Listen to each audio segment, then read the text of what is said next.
Donc une vidéo dans la série L'étude du libéralisme où j'ai essayé de réunir un peu les principes fondamentaux.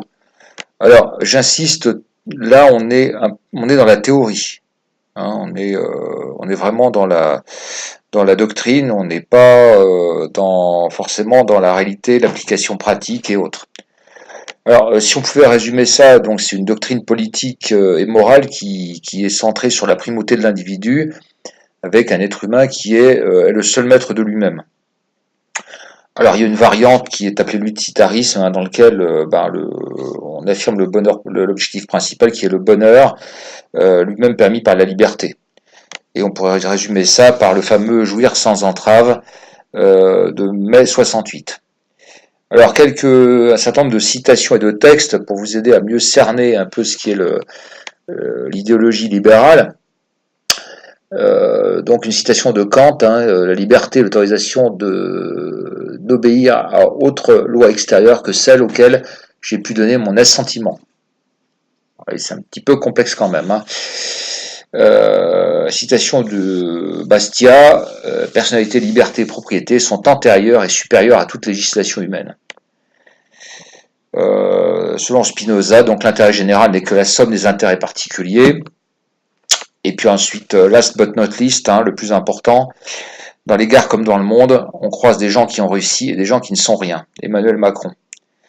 Alors, dans la fameuse déclaration des droits de l'homme et des citoyens de 89, pour lequel il existe un véritable fétichisme, il faut bien voir que tout ça est incrusté dedans, hein, comme des virus dans un programme informatique.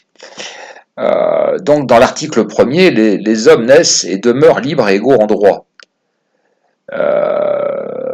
Les distinctions sociales ne peuvent être fondées que sur l'utilité commune. Donc tout ça, on voit bien que le libéralisme a parfaitement bien récupéré ça, puisque donc Nest est de mort libre égaux en droit, donc c'est en droit, hein, donc en droit formel si je puis dire, pas en réalité. Et quant à la distinction sociale sur l'utilité commune, on verra ce qui en a été fait avec notamment le principe de la méritocratie. Dans l'article 2, on parle de conservation des droits naturels et imprescriptibles de l'homme. Donc ça, on y reviendra plus loin. Hein. Donc c'est ce qu'on appelle les droits naturels. Ces droits sont la liberté, la propriété et la sûreté, ainsi que la résistance à l'oppression. Donc là, vous voyez en clair dans cet article 2, on a en fait la véritable devise, hein, du libéralisme, hein, liberté, propriété, sûreté. Elle est gravée, hein, elle n'est pas dans notre fameuse liberté, égalité, fraternité, mais c'est bien celle-là, hein, la devise du libéralisme. Dans l'article 3, le principe de toute souveraineté réside essentiellement dans la nation, etc. L'article 4 est intéressant aussi. La liberté consiste à pouvoir faire tout ce qui ne nuit pas autrui. Ainsi, l'exercice des droits naturels, très important les droits naturels de chaque homme, n'a de borne que celle qui assure aux autres membres de la société la jouissance de ces mêmes droits.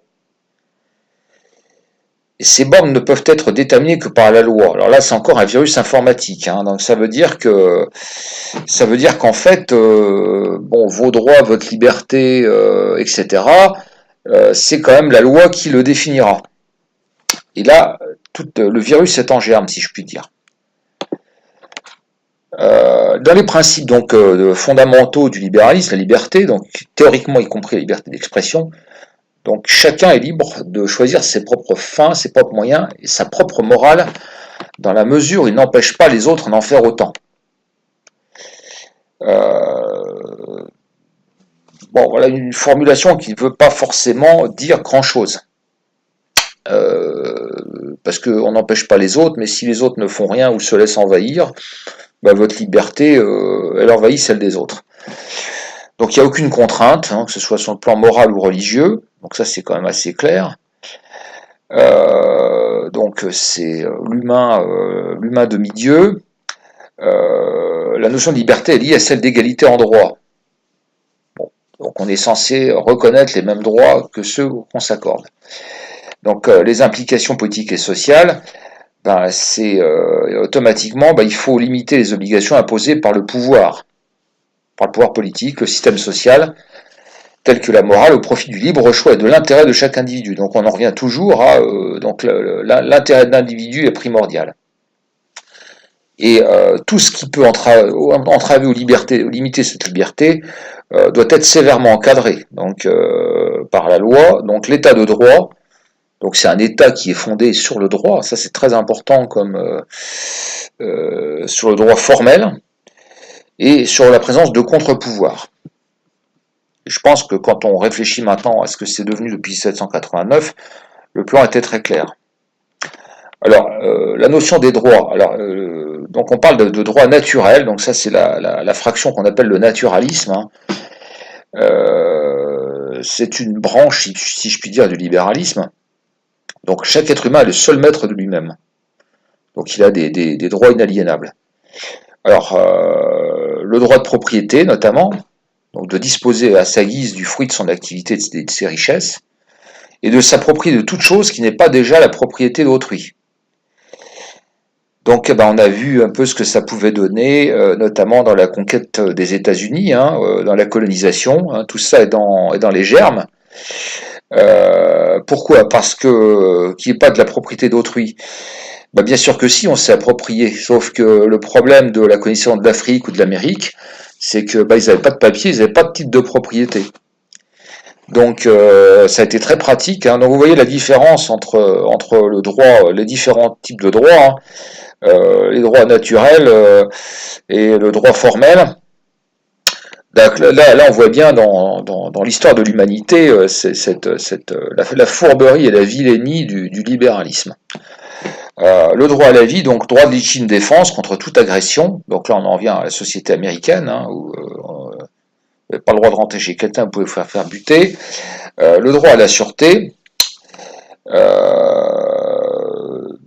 Et la sûreté, bah, c'est surtout contre ce qu'on pourrait vous prendre, hein, c'est le droit qu'on ne vous prenne pas vos richesses, et le droit de résistance à l'oppression. Alors, ce qu'est l'oppression, c'est sous-entendu, c'est l'État qui vient empiéter sur vos droits.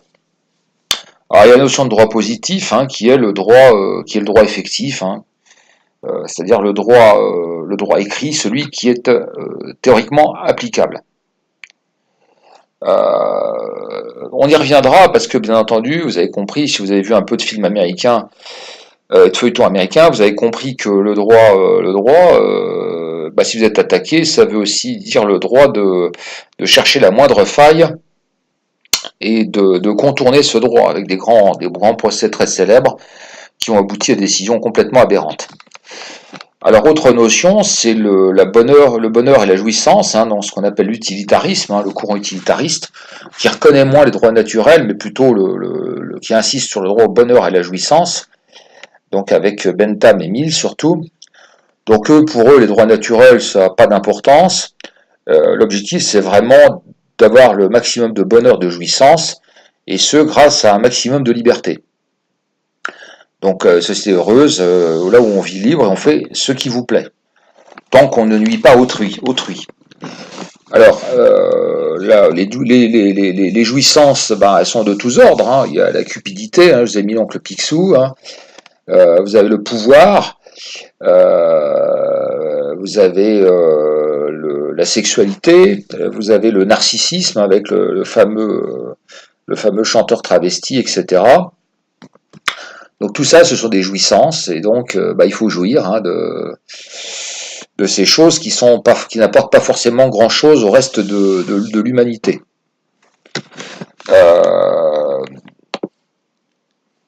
Alors, il y a un principe qui est la responsabilité, théoriquement, donc chaque individu doit supporter les conséquences de ses actions. Alors, donc là, on insistait théoriquement sur le fait que ça veut dire que si on n'était pas responsable, si quelqu'un d'autre l'était, bah, il prendrait l'autorité sur nous-mêmes. Alors, j'insiste sur le problème de responsabilité parce que ça, c'est quelque chose, là encore, c'est un virus informatique à déclenchement retardé. Je crois que les gens n'ont pas compris sur quoi ça déboucherait. Bah, ça a déjà débouché sur la Grèce, hein. Donc, bah, les Grecs, qu'est-ce qui s'est passé? Bon, On les a plus ou moins aidés à trafiquer leurs comptes pour rentrer dans l'Europe. Ils ont un peu joui de la situation, et puis après, mes amis, vous êtes pris, vous êtes responsables, passez à la caisse. Et c'est exactement ce qui va se passer, puisque même pour la France et pour le reste de l'Europe, puisque ces couillons de Français sont en train de s'endetter, et un jour, l'huissier vient frappera à la porte, et vous savez très bien que le droit européen rend co-responsable, responsablement solidaire les détenteurs de comptes en banque, hein, et traduit dans la loi Sapin 2, donc le jour où il y aura un krach bancaire, on viendra saisir les comptes, et puis lorsque l'État aussi devra aussi passer à la caisse, on pourra saisir la Tour Eiffel, etc., etc., comme ça a eu lieu auparavant. Donc ne nous faisons pas d'illusions, le libéralisme, on est responsable, et ça, un jour ou l'autre, on le paiera. Hein. C'est comme les gens qui se font saisir après être surendettés. D'autres droits, d'autres principes, la sûreté, l'interdiction de toute agression contre l'intégrité, etc., etc., vol de l'esclavage, de la dictature. Alors, bien entendu, les bourgeois de 89, c'était surtout le vol, ce qu'on appelle le vol, c'est l'appropriation de leur propre fortune qu'ils visaient. Alors, vous noterez que l'esclavage est explicitement noté.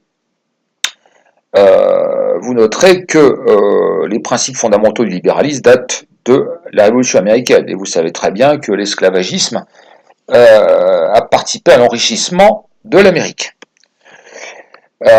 Donc pourquoi ?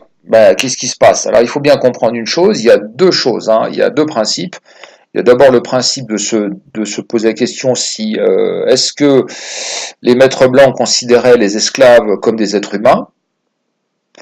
La réponse est non, hein, puisqu'on sait très bien déjà, vous voyez déjà comment se comportaient les Espagnols vis-à-vis des Indiens. Donc il y a on peut se donner bonne conscience en considérant que l'esclave n'est pas un être humain, hein, donc c'est un sous-être.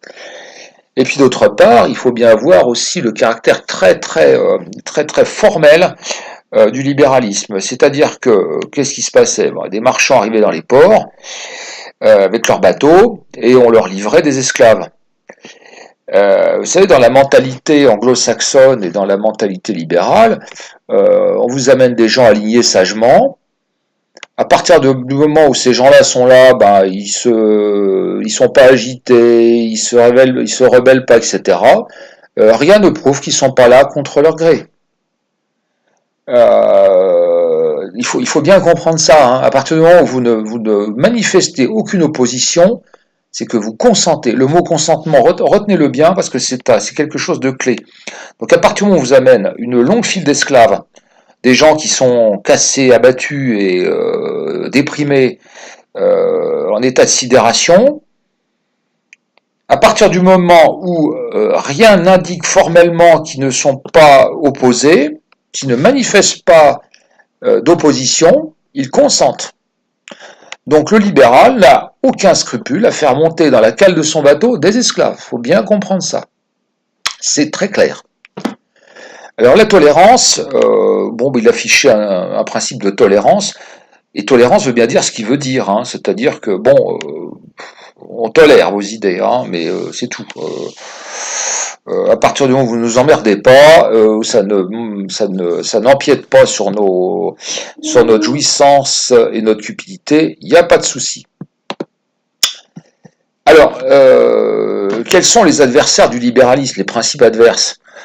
Alors, contre lesquels il lutte, c'est la tradition. Alors, qu'est-ce que la tradition ? C'est un ensemble de règles anthropologiques qui régissent un groupe culturel dans son environnement. Alors, on voit très bien, hein, qu'est-ce que c'est ? C'est en général, dans une communauté, c'est des règles qui régissent le mariage, la procréation, hein. Donc il y a des rites, hein, on devient une femme, on devient un homme, il y a parfois des rites à accomplir, etc., et qui définissent aussi la procréation, hein. Notamment, je sais pas, par exemple chez les Inuits, on avait compris les risques de la consanguinité, et le mariage ne devait se faire qu'entre des clans, les mariés devaient appartenir à des clans relativement éloignés, pour éviter La consanguinité, c'est un exemple. Alors ça régit aussi des principes de solidarité, puis ça régit de l'accompagnement des faibles, des handicapés, et puis les vieux qui sont devenus dépendants et leur fin de vie. La religion, bien entendu, elle peut empiéter sur le libéralisme, hein, avec ses principes moraux, hein. Clairement le catholicisme. Alors le protestantisme, c'est un peu moins clair. L'islam, ça dépend. Et puis surtout la morale sociale. La morale sociale, c'est cette morale qui fait régner un ordre informel. Bon, je vous donne un exemple, hein. Il y avait un homme politique qui était très connu, qui s'appelait Jacques Chaban-Delmas, qui était un peu le successeur désigné du général de Gaulle, hein, on l'a déjà oublié. C'était un résistant très important, hein, un chef résistant qui avait un grade de général, un grand homme politique, et c'était lui normalement qui devait lui succéder. Bon, sauf que au petit matin, accident de voiture, il était en compagnie de sa secrétaire. Bon, il n'y a pas eu de pépin, la voiture a été bousillée, mais etc. Ça a été fini, ça a été la fin de sa carrière. Il n'y a pas eu de discussion. C'est-à-dire que à cette époque-là, Jacques Chaban-Delmas et son entourage avaient compris que la morale sociale était telle que c'était même pas la peine d'insister. Donc sa carrière nationale a été terminée. Donc il est devenu après maire de Bordeaux et il s'est contenté de ça. Donc la société peut faire peser un ordre moral, alors qui n'existe plus, puisque vous voyez qu'actuellement Monsieur Macron, avec Benalla, avec ses histoires, sa femme, son couple, très curieux, la fête de la musique, etc. Castaner qui s'exhibe volontairement, vous vous rendez compte qu'il n'y a plus de morale sociale, donc ils ont réussi à la détruire. Voilà, donc j'espère qu'un petit peu ce survol vous a intéressé, vous en avez appris plus. Alors je vais le souligner par une série de vidéos un peu plus thématiques en rentrant dans le vif du sujet, hein. Mais ça c'est extrêmement important pour comprendre ce qui se passe. Et je vous l'annonce tout de suite, hein, Emmanuel Macron est un doctrinaire qui applique le libéralisme de façon tout à fait attentive. Et bien entendu, les règles sont faites pour être contournées à partir du moment où il y a aussi le pas vu pas pris, etc. Donc on y reviendra, j'espère que ça vous a intéressé.